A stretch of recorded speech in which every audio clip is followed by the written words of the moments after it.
Hello my soul family, कैसे हो आप सब। मेरी सभी सोल फैमिली को जय श्री राम, जय नीम करोली बाबा। देखिए, आज मैं अपनी सोल फैमिली को बताऊंगी कि भक्ति क्या है। देखिए, सबसे पहले भक्ति जो लोग पूजा पाठ करते हैं और नाम जाप करते हैं, बहुत चीजें करते हैं, लेकिन जिसके अंदर दया नहीं है तो समझ लीजिए वो भक्ति नहीं है, वो भक्ति नहीं कर रहे हैं। सबसे पहला पॉइंट यही है। जिसके अंदर दया धर्म सब मर गया है, जो अपने काम क्रोध लोभ मोह अहंकार पे कंट्रोल नहीं कर पा रहा है, तो समझ लीजिए वो भक्ति नहीं कर रहा है। मैं उसको रिजेक्ट नहीं कर रही हूँ, लेकिन सोचिए, अगर आपके अंदर दया नहीं है, दया नहीं है और आप पूजा पाठ बैठ के कर रहे हो, अगर कोई आपके दरवाजे पे आके भिखारी मांग रहा है, आपके अंदर दया नहीं है, तो आप खुद सोचिए उसको भक्ति बोलेंगे। मान लीजिए मैं खूब पूजा पाठ कर रही हूँ और कभी मतलब बेजुबानों को एक दिन का भी खाना नहीं दे रही हूँ, मेरे द्वारे पे कोई डॉगी आ रहा है, मैं उसको डंडे मार के भगा रही हूँ, तो आप सोचिए तो मैं भक्त हूँ भगवान की। भगवान क्या सिखाते हैं? भगवान ये बताते हैं कि सब भगवान के बच्चे हैं। भगवान कहते हैं कि सब मेरे बच्चे हैं, और सब मेरे बच्चे हैं तो आप सोचो, अगर आपके 4 बच्चे हैं, चारों बच्चे आपस में लड़े, एक दूसरे को काट खाएं, तो आप खुश रहोगे? नहीं रहोगे ना। तो भगवान भी कहाँ से खुश रहेंगे। लोग भक्ति के नाम पे इतना भ्रम फैला रखे हैं कि तुम जैसे किसी को कोई दुख पड़ा तो कहेंगे तुम जाओ फला मंदिर दर्शन करके चले आओ और तुम्हारा जो है दुख दूर हो जाएगा। लेकिन कोई ये नहीं कहता कि जाके तुम बेजुबानों की सेवा कर दो, जाके तुम भिखारियों को भीख दे आओ। कोई ये नहीं समझाता। बस वो कहते भगवान को पकड़ लो, भगवान को पकड़ो। सबसे पहला पॉइंट, भगवान को बिना पकड़े इंसान का उद्धार नहीं होता, ये तो 100% है। लेकिन भगवान को पकड़ के भगवान कहते हैं मुझे पकड़ो, लेकिन जिनको मैंने धरती पे भेजा है उनके लिए भी कुछ करो। जो आपका पर्पज है, सोल पर्पज क्या होता है? इंसान सोल पर्पज में भी भटका हुआ है। सोल पर्पज का मतलब है कि आप जो सोल इस धरती पर आई है वो क्या करने के लिए आई है, पहले उसको पहचान जाओ। तो हमारा जो भक्ति है ना, सोल पर्पस से ही जुड़ा रहता है। हमारा जो भक्ति करने का जो नियम है ना, वो हमारे सोल पर्पस से ही जुड़ा रहता है, क्योंकि सोल पर्पस का मतलब ही है हर सोल को अपने जैसा फील करना। हम अगर दया धर्म खत्म कर दिए तो समझ लो हम नहीं जुड़े हैं भगवान से। हम क्यों भ्रम में बैठ जाते हैं कि हम पूजा पाठ खूब नाम जाप करेंगे भगवान खुश हो जाएंगे। भगवान कहते हैं कि इसके साथ साथ, सोचिए आप खाना खाते हैं तो उसके साथ पानी भी पीते हैं ना। खाने के साथ अगर पानी पी रहे हो, क्यों पीते हो? क्योंकि हमारे गले में वो अटकता है ना। जैसे हम कोई निवाला लेते हैं तो पानी खाने के साथ पानी जैसे कंपलसरी है ना, वैसे ही भक्ति के साथ दया धर्म भी कंपलसरी है। बिना उसके साथ, जैसे हम समझ लीजिए अगर भक्ति भोजन है तो वो जो दया धर्म है ना, वो हमारे लिए पानी का काम करता है। दोनों अगर एक साथ करेंगे ना, तभी हम अच्छे से हमारा जो खाना है डाइजेस्ट होता है, वरना वो अटक जाएगा, कॉन्स्टिपेशन हो जाता है।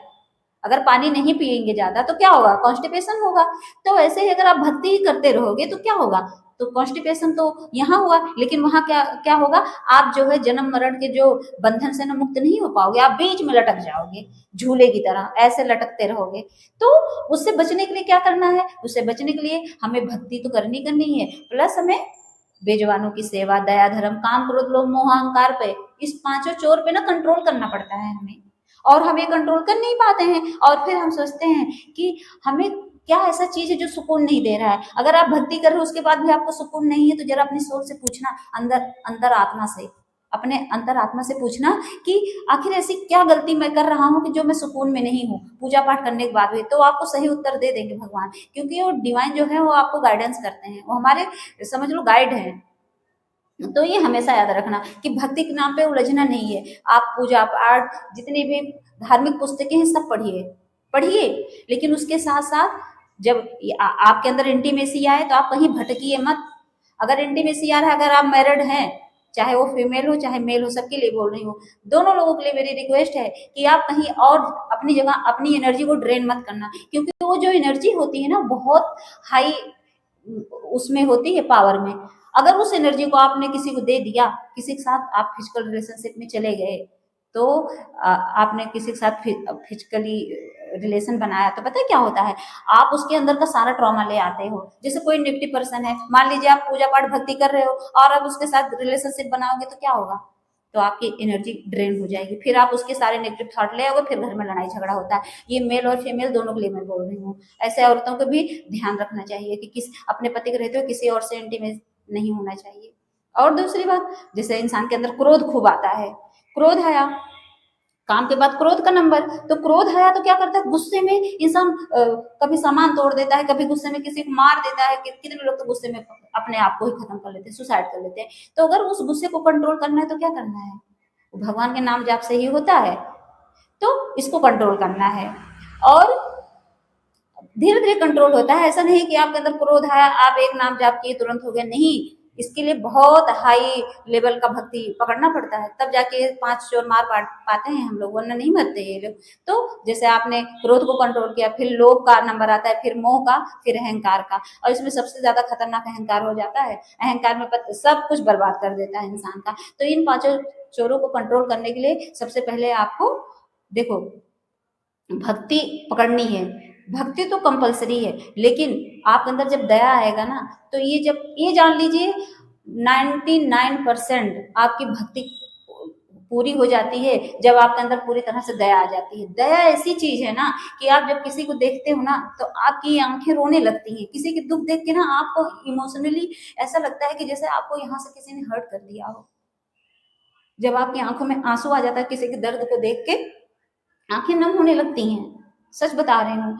आप मतलब किसी डॉगी को भी देखते हो ना कि वो भूखा बैठा है ना, तो आपकी आंखें यहाँ से नम हो जाती हैं। आपको लगता है कि काश मतलब मैं इसके लिए बहुत कुछ कर पाता या कर पाती। तो समझ लो आपके अंदर दया है। दया है तो पता क्या होगा, आपका काम क्रोध लोभ मोह अहंकार सब पीछे छूट जाता है, सब पीछे छूट जाता है। तो भगवान भगवान उसको ना हाथ ऐसे रख के कहते हैं कि ये मेरा अच्छा बच्चा है। ये होता है भक्ति। तो भक्ति का जब सही मतलब आप समझ जाओगे ना, तो आप भटकोगे नहीं। आप किसी कहीं कहीं भी जाने की जरूरत नहीं, आप मंदिर कम जाओगे, लेकिन आपके अंदर दया है तो समझ लो आपकी 99% भक्ति है। बस भगवान को छोड़ना नहीं है। आप दया कर रहे हो ठीक है, लेकिन आपको ये नॉन वेज वगैरह से भी दूर रहना पड़ता है। भक्ति का असली मतलब ये है, अगर जो स्पिरिचुअल है जो आध्यात्मिक है, नॉन वेज छोड़ना, शराब, ये सब चीज छोड़ना है। औरतों को भी जैसे लोग चुगली करते हैं एक दूसरे की, ये सब छोड़ना रहता है। मतलब मेल फीमेल दोनों के लिए है, क्योंकि औरतों में बहुत कम होता है जो ये मतलब शराब वगैरह पीते हैं। औरतें तो बहुत कम 10% होगा जो बहुत ज्यादा हाई सोसाइटी में रहते हैं, वो लोग ड्रिंक करते हैं, वरना बहुत कम ही करते हैं। लेकिन हमें क्या करना है, हमें अपने जो हम उससे ज्यादा नशा हम ये पाल रखते हैं कि किसी की बुराई हो रही है, किसी की चुगली करनी है तो जाके एक दूसरे से करते हैं। आदमी में ये गुण नहीं होते, लेकिन औरतों में ये गुण होते हैं। तो इस चीज से कंट्रोल करना पड़ता है, क्योंकि हम अपना जो चुगली या किसी की बुराई किसी से करते हैं तो हम अपना कर्मा बना लेते हैं, उसका पाप कर्मा काट देते हैं। तो इससे भी बचना चाहिए। भक्ति का असली मतलब यही है, और इसमें भटकने की जरूरत नहीं है, ये हमेशा याद रखना। जय श्री राम, जय नीम करोली बाबा।